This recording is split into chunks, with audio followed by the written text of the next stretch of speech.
뉴스 정면 승부. 이동형의 뉴스 정면 승부.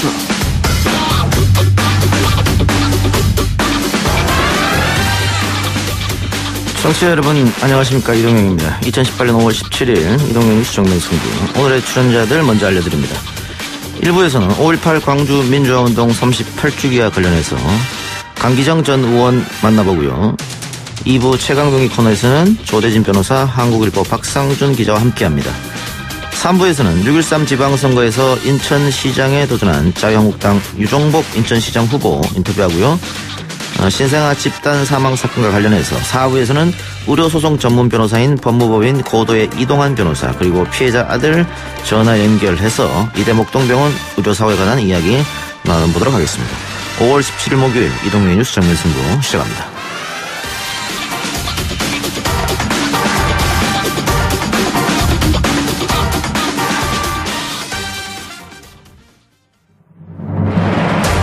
이 작가는 독하다. 이 작가는 거칠다.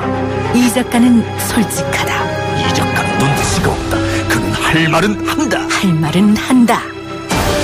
정치 오타쿠 이 작가의 독설. 뉴스 정면 승부.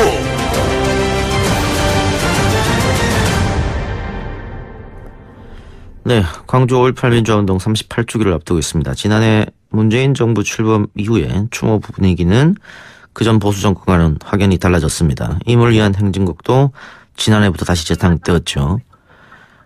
정부의 진상규명 의지도 그 어느 때보다 확고합니다. 내일 기념식은 5월 강주 정의를 세우다, 이런 주제로 열린다고 하는데요. 5월 강주에서 바로 세워야 할 정의는 무엇인지 강기정 전 의원과 이야기 나눠보도록 하겠습니다. 의원님 나와 계십니까? 네, 안녕하십니까? 네, 안녕하십니까? 지금 광주에 계신 거죠?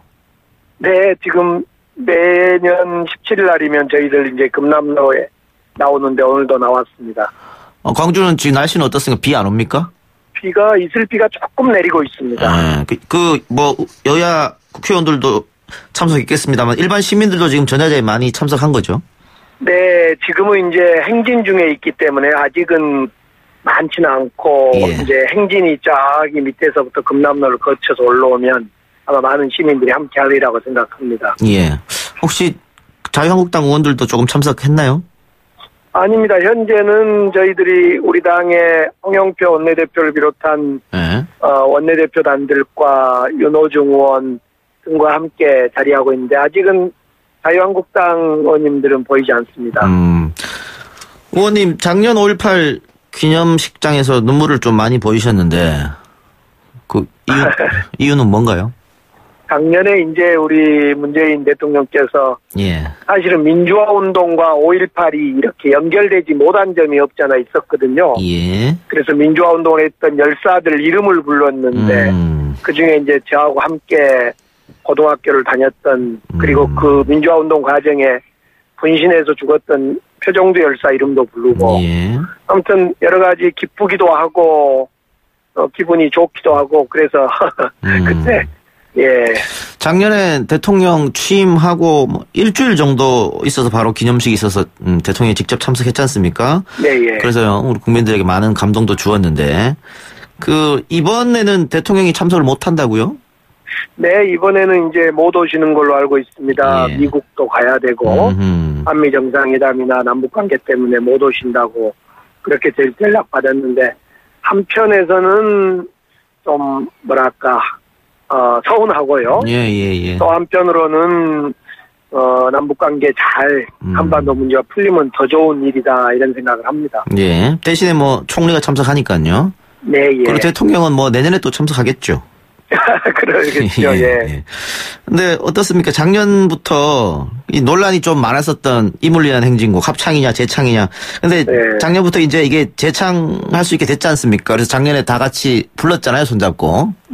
올해도 당연히 그게 될 텐데 몇 년 동안은 좀 답답한 점이 있었을 것 같아요. 어떠셨었어요? 한 8년 동안 임을 위한 행진곡을 사실상 금지곡처럼 만들었는데, 과거에 80년대 아침이슬, 양희은의 아침이슬, 친구, 김민기의 친구 노래가 금지곡이 됐던 것처럼 이물리한 행진곡이 사실은 지난 8, 9년 동안 금지곡이었죠, 사실상. 예. 그랬던 것이 이제 작년에 정권 교체를 해서 광주 시민들과 국민들이 함께 TV 생중계를 통해서 함께 부르고 수념하는 노래가 됐습니다만은 사실은 근본적으로 정권에 따라 이렇게 이 노래가 대창이 되고 그러지 않도록 예. 근본적인 어떤 법과 제도를 통해서 기념곡으로 만드는 과정이 필요할 거라고 그렇죠. 생각합니다. 예. 의원님, 예. 뭐, 지난번 국회 때 필리버스터 할 때 이물리한 행진곡 직접 또 부르셨잖아요. 예. 그때도 생각이 나는데. 네. 자, 아까 제가 말씀드린 대로, 이번 기념식 주제가 5월 강주 정의를 세우다입니다. 네. 뭐 책임자 처벌도 중요한 거겠지만 그보다 앞서 진상 규명이 먼저 이루어져야 될 텐데요. 네. 뭐 계속해서 의혹이 나오고 있습니다. 안매장 의혹도 나오고 있고요. 네. 일부 공수부대가 5월 18일 이후에도 계속해서 주둔했다 무등산에 그런 이야기도 네. 나오고 있고 발포 명령을 누가 했는지 아직도 밝혀지지 않고 있단 말이죠. 네. 이런 진상 규명 작업은 어떻게 지금 민간에서만 이루어지는 아니면 국가와 같이 지금 이루어지고 있나요? 이제 문재인 정부 들어서고 나서 대통령이 명령으로 지난번에 국방부 산하의 조사위원회가 구성해서 몇 가지 사실을 밝혀냈던 거 있지 않습니까? 예. 그 뒤로 이제 지난 국회에서 올 초에 특별법이 통과되어서 특별조사위원회가 이제 9월 중에 구성이 됩니다. 그래서 총리가 추천한 분 한 분하고 예. 여야가 4분씩 추천해서 9명으로 특별조사위원회가 구성되어서 3년 동안 어쩌면 5.18, 38년 전 5.18에 대한 마지막 진상조사일 수 있겠다. 그래서 그 진상조사를 위한 특별조사위원회가 9월부터 활동이 시작됩니다. 예. 그렇게 되면 앞서 말씀드린 안매장이나 발표명령이나 이런 거에 대한 진상이 규명되리라고 생각합니다. 그 진상 규명은 뭐 그렇고요. 그럼 아까 제가 말씀드렸던 처벌 관련자 처벌 공소시효가 지났기 때문에 법적으로는 불가능한 거 아니냐 이렇게 또 안타까운 표시하는 분들 계시더라고요. 근데 이제 그건 좀 따져봐야 될 문제인데요. 지난번 전두환 노태우 처벌을 했던 것은 그 살인 내지는 안매장 이런 거에 대한 재판이 아니라 내란에 대한 재판이었기 때문에 사실은 5.18에 대한 진상규명에 따라 만약 발포명령이 전두환 또는 그 발포명령자가 밝혀지고 되고 안매장과 헬기 사격 등이 밝혀지면 그에 따라 법적 시효가 공소시효가 없어진 부분이 있기 때문에 처벌될 수 있다라는 것이 해석입니다. 그런 점에서 우선은 진상규명을 통해서 그런 필요하면 이제 진상규명에 따른 처벌까지 가야 되는 거 아니냐라는 것이 해석이라고 보여집니다. 그 전두환 대통령 얘기가 나왔으니까 지난번 발간한 회고록을 보면 아직 그 반성이란가 이런 것이 좀 보이지 않는 또 진실을 호도하려고 하는 모습들이 좀 보이거든요. 네. 이 부분에 대해서는 어떻게 보세요? 우선 이제 회고록 부분에서 사실과 다른 부분에 대해서는 분명히 고치지 않으면 회고록을 배포할 수 없도록 판매할 수 없도록 하는 그런 법적 조치가 있기 때문에 회고록에 대해서는 더 이상 배포되지 않아야 된다고 생각하고요. 여전히 전두환에 대한 발포 명령이나 진실규명 이런 문제가 이제 미국의 비밀문서 해제를 통해서 몇 가지 사항도 나오고 있는 만큼 반드시 발포 명령이나 당시의 진실이 규명되어서 전두환 당시의 사령관에 대해서 반드시 책임을 물어야 된다는 것이 정의를 세우는 길이다 이렇게 봅니다. 예.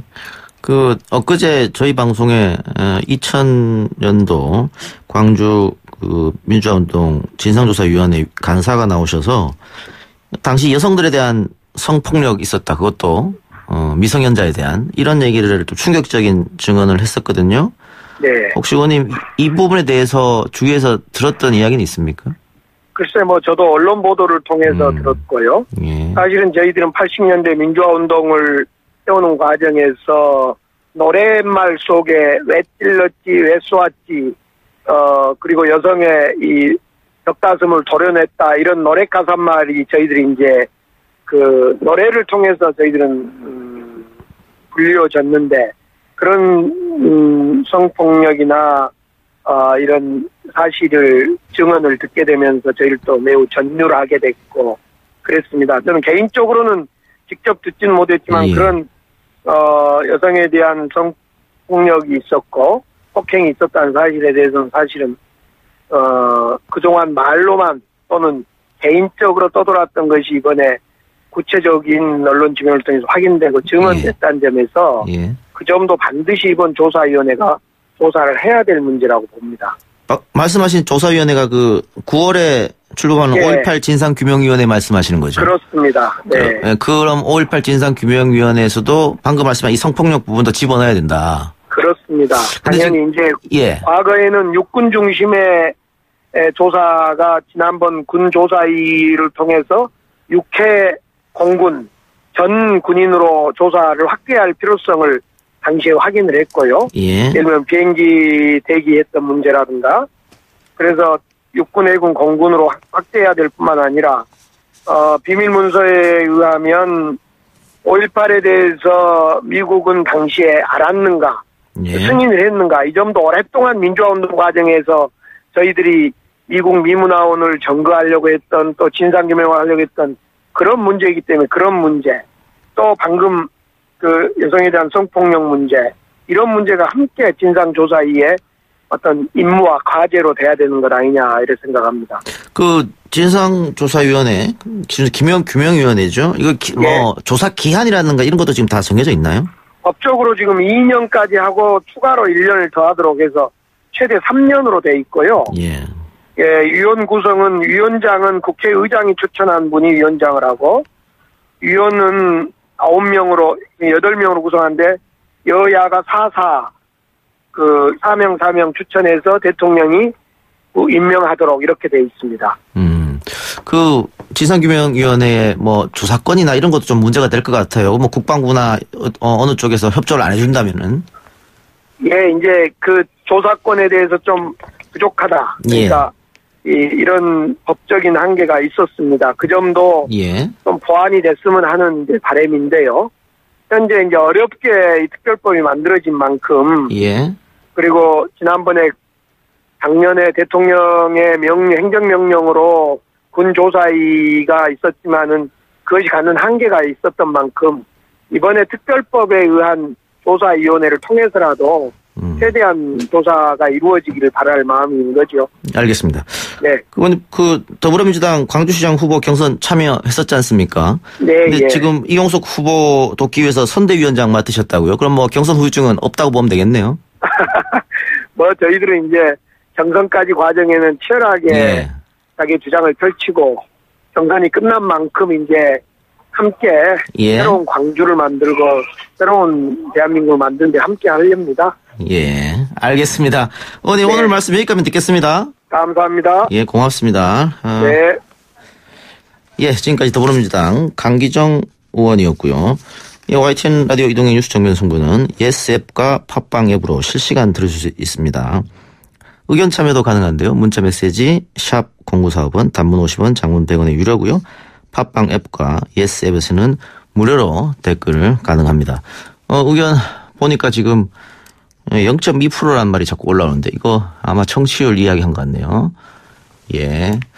4월 라디오 청취율 제가 4월 1일부터 시작했으니까 일주일 만에 0.2 아주 대단한 일을 했네요. YTN 라디오 전체 1위도 하고 그런데 팩트 체크하면 0.2는 아니고요. 그거보다 몇 배 더 많이 들었습니다. 가짜뉴스에 휘둘리기 마시기를 당부드리고 저는 잠시 후에 뵙겠습니다. 잠시 후 2부에서 다시 찾아뵙겠습니다. 딱딱하고 지루한 뉴스가 소설보다 흥미진진해지는 새로운 경험. 놀라셨죠? 이것이 바로 이동준의 뉴스 정면 승부.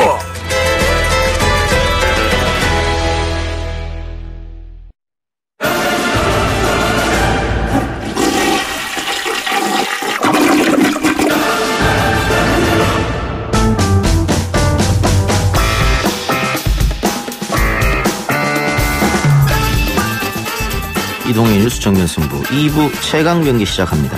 조대진 변호사, 한국일보 박상종 기자 나왔습니다. 어서 오세요. 안녕하십니까. 예. LG그룹의 구본무 회장이 병원 입원했다 이런 얘기가 나오는데요. 네, 서울대병원에 예. 지금 와병 중인 상태인데 그 지난해 2차례 뇌 관련 질환 수술을 받았다고 알려졌고요. 그래서 입원 치료 중인데 지금 일부에서는 그 수술 후유증 때문에 위독한 거 아니냐라는 그런 얘기도 흘러나오고 있는데 일단 그래요? LG그룹 측에서는 치료 중이다라고 지금 답변을 내놓고 있습니다.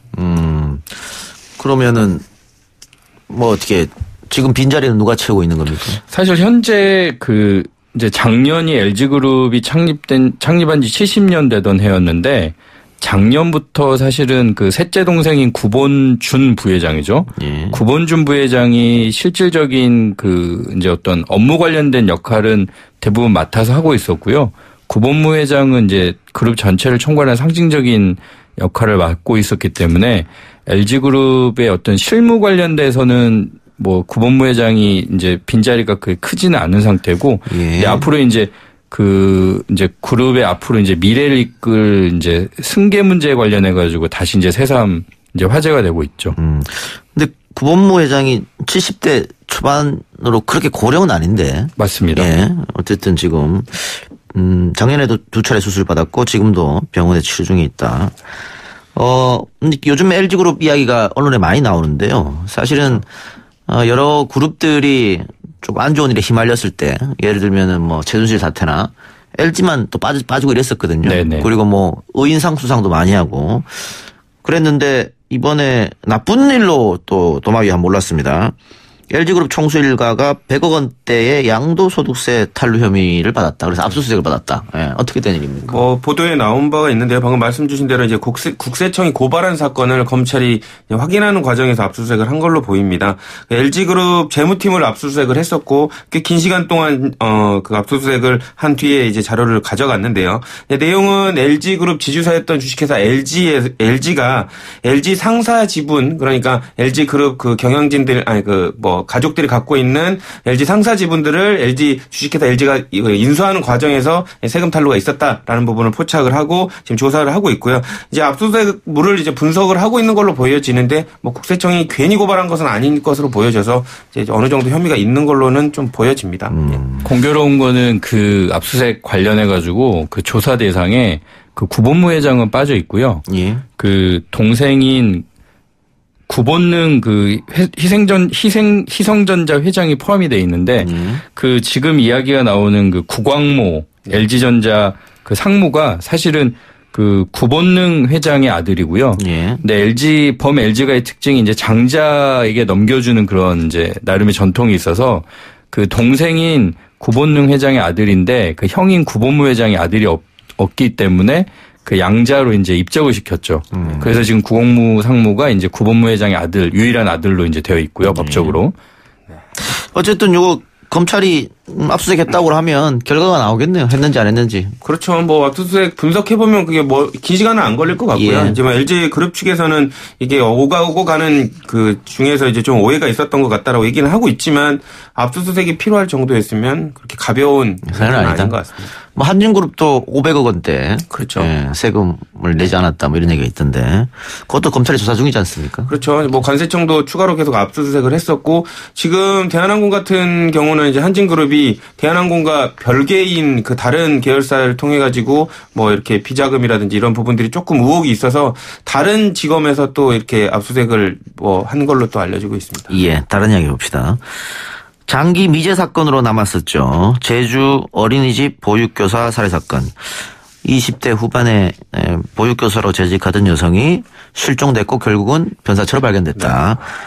이게 다행스럽게도 9년 만에 법인을 잡았다고 하는데 일단 어떤 사건이었는지 설명 좀 부탁드립니다. 예, 2009년이고요. 2009년 2월 1일 날 그 새벽에 그 어린이집 보육교사로 일하던 당시 27살, 그러니까 지금으로 치면 이제 36살 정도 됐을 나이인데 그 보육교사 이 씨가 제주 시내에서 새벽에 그 택시를 이제 콜택시를 불러서 이제 택시를 타고 가는데 이제 행방불명이 되고 실종이 되고요. 그리고 이제 일주일 정도 뒤에 그 농가에 있는 배수로 안에서 시신 형태로 이제 그 죽은 상태로 이제 발견이 됐고요.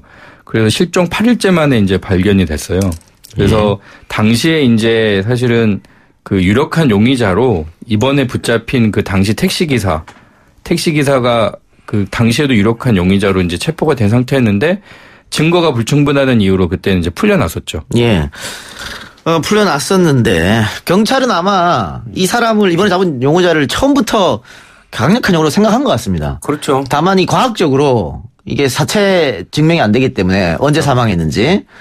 그러니까 수사관들은 처음에 왜냐하면 마지막으로 연락한 그게 콜택시에다 전화한 거였거든요. 피해자가. 그렇기 때문에 당연히 마지막 접촉이 있었을 것으로 가능성이 되는 택시기사를 전수조사해서 이제 압축을 했는데 문제는 이제 그 택시기사를 끝까지 이제 혐의를 추궁을 못했던 이유가 부검이가 원래 경찰이 예상하고 있던 사망 시간하고 다른 부검 의견을 냈습니다. 원래는 그 처음에 발견됐을 때 실종 당일에 사망한 걸로 이게 경찰들을 추정을 했거든요. 2월 1일이죠. 예, 유해의 음식물이 남아 있었기 때문에. 근데 이것과는 다르게 부검이가 아니다. 실종 며칠 동안은 살아 있고 아마 시체 죽기 직전 얼마 전에 24시간 전에 사망한 거다라고 얘기를 함으로써 이제 동선이 알리바이가 이제 좀 이렇게 틀어진 것이죠. 그렇습니다. 그래서 지금 그 범인으로 지목된 용의자가 알리바이를 댈 수가 있어서 그때는 이렇게 잡지 못했던 것 같습니다. 다시 설명드리면 2월 1일 날 실종됐고 사체는 2월 8일 날 그렇죠. 일주일 지나서 발견됐는데 부검이가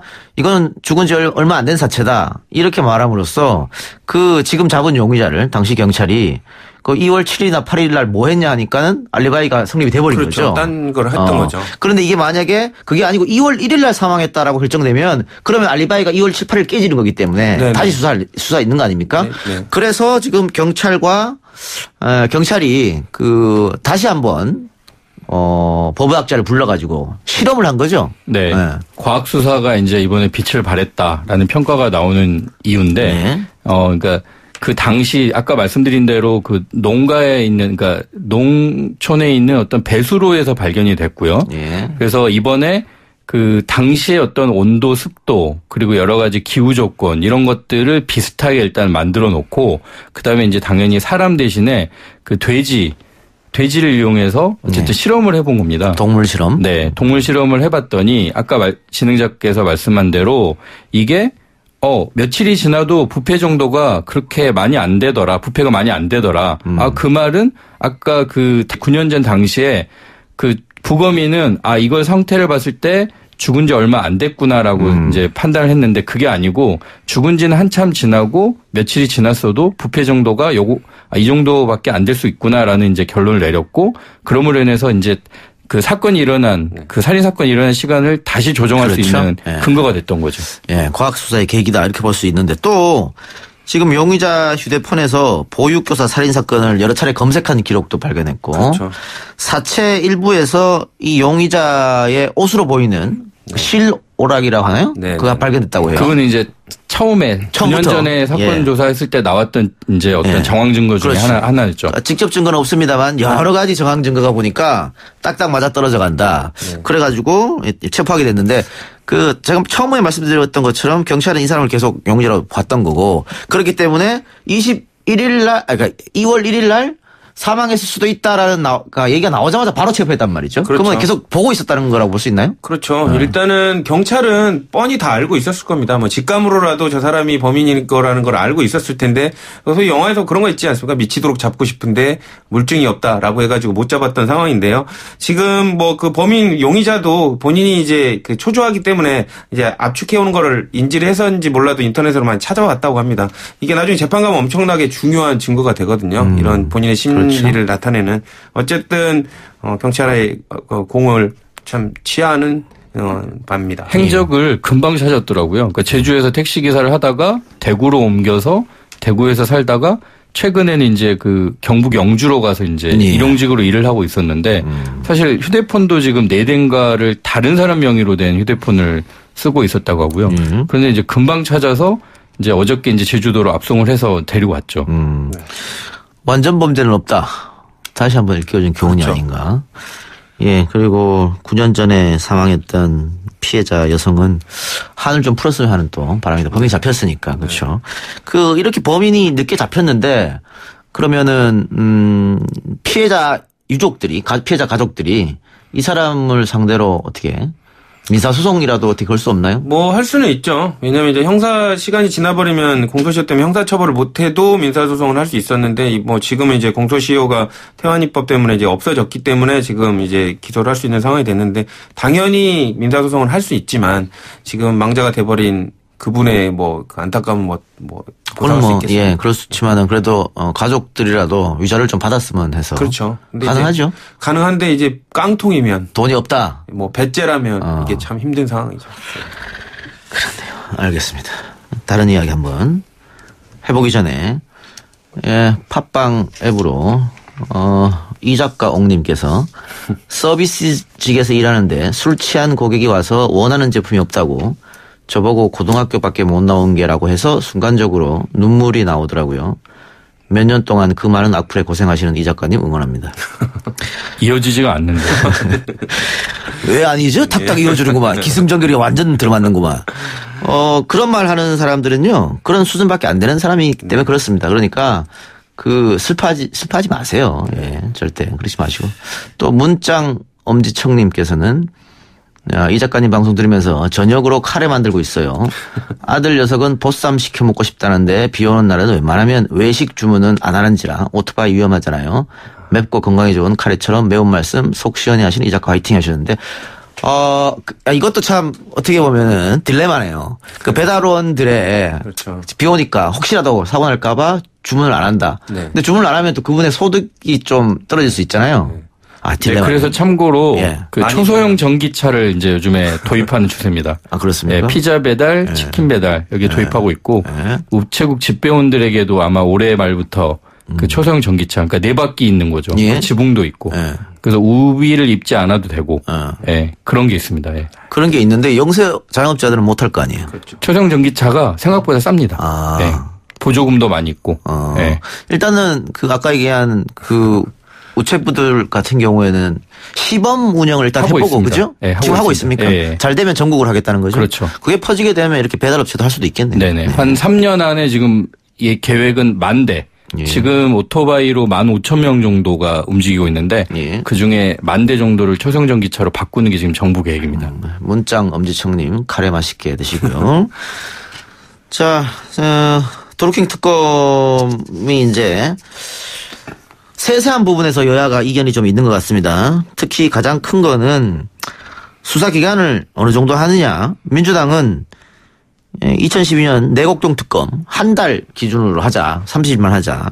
자유한국당은 최순실 특검을 기준으로 해서 최순실 특검이 석 달 했습니까? 80일 했습니까? 그렇죠. 뭐 그 정도. 90일에. 네. 이거 가지고 지금 실갱이를 하고 있는 거죠? 그렇죠. 기간하고 규모를 키우자는 게 지금 야당 측 특히 이제 자유한국당 측 입장인데요. 이제 여당은 당연히 그럴 정도의 사안이 아닌데 원래 특검 거리도 안 되는 거 받아줬는데 이렇게까지 무리하게 주장하는 것 자체가 말이 안 된다라고 맞서고 있는 상황입니다. 이렇게 되면은 어떻게 계속 평행선을 달리지 않을 거 아닙니까? 계속 평행선을 달리게 하는 게 자유한국당의 숨은 뜻이 아닌가 하는 생각도 들고요. 그렇습니까? 예. 자유한국당은 빨리 합의해가지고 지방선거 전에 어떤 정말 내놔야 되는 거 아니에요? 지금 뭐 빨리 되더라도 준비기간 뭐 또 특검을 또 대통령이 지명하고 이런 걸 따지면 현실적으로 그 지방선거 전에 수사가 들어가기는 어렵다라는 게 대체적인 예상이고요. 어차피 지금 많은 분들이 예상을 하지만 그렇게 내다보고 있지만 이번에 특검은 그 순전히 지방선거를 목전에 눈앞에서 뭔가 이렇게 좀 판세를 뒤집어 보자라는 그런 야당의 그런 뜻이 다 굉장히 이제 적극적으로 반영이 된 측면이 있기 때문에 선거가 지나고 나서 특검을 하면 상당히 이제 김이 빠지겠죠. 네. 선거가 지나고 나서 특검이 진행이 되면 아마 야당은 잊어버리지 않을까 그런 생각도 합니다. 왜냐하면 이제 선거에 좀 이용하려는 의도가 있었는데 선거 끝나고 난 뒤에는 별로 실익이 없다라고 생각을 해서 집중하지 않을 가능성도 있다. 개인적으로는 예상해 보는 건데 특검 이제 후보로 지금 이제 일단 대한변협에서 4명을 추려서 야당 쪽에 보낼 텐데 아마 대한변협이 굉장히 애를 먹고 있지 않을까. 아마 그렇죠. 서로 안 한다고 하지 않을까. 그렇죠. 예. 이거 해봐도 뭐 결과가 뭐 잘 나올 가능성이 높진 않고, 근데 할 건 너무 많거든요. 뭐 댓글 수 뭐 엄청 많고 지금 기사 수 엄청 많으니까. 그런데 지금 얼마 전 조선일보인가요? 김병수 의원이 드루킹에게 센다이 총영사직을 제안했다. 기사가 났던데 그거 여당 쪽에서는 여기에 대해서 발끈하는 모습이던데. 그렇죠. 예. 왜냐하면 일단은 지금 드루킹이 그러니까 이게 뭐 사실처럼 퍼지고 있는데 예. 김경수 후보 측은 이게 단순히 드루킹의 진술일 뿐이다라고 지금 선을 긋고 있고요. 예. 이제 이런 부분을 조사는 해야겠지만 마치 기정사실처럼 언론이 확정해가지고 돌아가는 거에 대해서 되게 유감을 표한 상황입니다. 그러니까 최소한 이게 예. 얘기가 되려면 그러니까. 전화통화 녹취록을 들었거나 왜냐면 이게 지금 기사를 보면 전화통화를 해서 그 김경수 전 의원이 이제 제안을 했다는 건데 예. 그러려면 전화통화 녹취록을 들었거나 아니면 검찰이 공소장에 그 내용을 포함을 시키거나 아니면 법원이 이를 사실로 확인했거나 어떤 이제 그런 이제 실체적인 부분들이 나와야 되는데 지금 기사의 근거가 되는 부분은 수사기관에 있는 뭐 어떤 인사가 이걸 이제 그 기자에게 전해준 거죠. 예. 지금 그것만 가지고서 이걸 이제 기사를 썼기 때문에 김경수 의원 측에서는 이건 사실 무근이다라고 지금 반발을 하고 있는 것이고요. 네. 근데 이거 누가 이 수사기관이 좀 행태가 좀 안 좋은 것 같고요. 이런 얘기를 왜 굳이 흘려주는 것 자체가 아까 기자님께서 말씀 주신 대로 확정된 팩트가 하나도 없는 부분을 일반 당사자의 주장을 왜 이렇게 흘려주는지 그 수사관 조금 파악 좀 해봐야 기자 입장에서 보면 이런 수사기관에 있는 분들을 이렇게 흘려주는 분들을 빨대라고 그러거든요. 예. 근데 지금 뭐 솔직히 이제 뭐 타사 얘기라 좀 그렇지만 지금 계속 기사를 쓰고 있는 그 언론사들 같은 경우에 지금 나름의 빨대를 찾았다고 볼 수 있는데 그 빨대가 정말 끝까지 잘 계속 빨리는 빨대일지 아니면 중간에 갑자기 멈춰버리는 빨대일지는 이제 좀 지켜봐야 될 것 같고요. 그리고 이 빨대는 사실은 이제 나름대로 의도를 가지고서 빨대 역할을 하는 거죠. 그러니까 뭐 지금 어떤 뭐 본인의 위치나 처신에 대해서 상황에 대해서 되게 불만이 있거나 오늘 경찰이 뭐 십몇 명이지 않습니까? 네. 그러니까 여러 가지 상황이 있습니다. 저도 과거에 빨대를 뭐 열심히 찾았고 빨대 때문에 기사를 쓴 적도 있고요. 예. 그러니까 이 피의사실 유포 전문용어로 빨대들 네. 이거는 예전 뭐 노무현 대통령 수사 때부터 그렇죠. 계속해서 문제라고 지적이 되었던 거잖아요. 네. 이거 못 고치나요? 경찰이나 검찰이? 근데 빠는 게 잘못이 아니라 그 빨대가 잘못이죠. 빨리는 빨대가 잘못이고요. 네. 배부르시겠어요. 근데 이게 분명하게 피의사실 유포는 범죄죠. 범죄잖아요. 법률 네. 위반이잖아요. 네, 그렇죠. 그럼에도 불구하고 이러고 있다는 게 좀 아쉬운 그런 측면입니다. 자, 어쨌든 지금 드루킹 특검하고 추경안을 동시 처리하기 약속한 날이 내일이거든요. 내일 9시죠. 내일 밤 9시. 네. 지금 이렇게 가면 안 될 가능성이 일단 오늘 오후에도 원내 수석부 대표들이 모였는데 일단 협상은 결렬이 됐어요. 예. 그리고 이제 오늘 안으로 일단 공식적으로 오늘 안에 추가 협상은 없다고 했고 내일 다시 만나서 협상을 하겠다라고 했고 그러면서도 일단 내일 예정된 본회의는 열겠다라고 얘기를 했거든요. 그러니까 여지를 좀 열어두는 거라고 보고 있고요. 예. 그리고 아시다시피 뭐 특검하고 뭐 지금 추경 예산 처리하는 부분하고 연결을 시켜놨고 예. 현재 지금 어쨌든 예결위 그러니까 관련 상임위는 열어서 지금 계속 예산 심사는 하고 있거든요. 그러니까 극적으로 뭔가 이제 좀 타결을 볼 수도 있을 것 같은데 오늘 원내 수석부 대표들 모였을 때 그 바른미래당 쪽에서 나름 중재안을 제시를 했다고 해요. 네. 뭐 규모나 기간을 좀 이제 숫자를 중간 정도로 했을 것 같은데 예. 일단 자유한국당 그리고 더불어민주당 쪽에서는 그걸 안 받겠다라고 했대요. 근데 그 부분이 또 내일 갑자기 또 살아날 수도 있죠. 알겠습니다. 문자 5408님. 조대현은 평론가요 민주당 대변인입니까? 이런 질문이 왔습니다. 조대현이 아닙니다. 조대진입니다. 네. 변호사입니다. 조대현은 잘 모르는 사람이고요. 네. 평론가도 아니고요. 민주당 대변인도 아니고요. 변호사입니다. 자, 두 분 말씀 오늘 여기까지만 듣고요. 저희는 다음 주에 만납니까? 네. 네, 다음 주에 만나겠습니다. 감사합니다. 감사합니다. YTN 뉴스 FM 이동의 뉴스 정면승부 2부는 여기까지고요. 저는 7시 뉴스 듣고 3부로 돌아오겠습니다.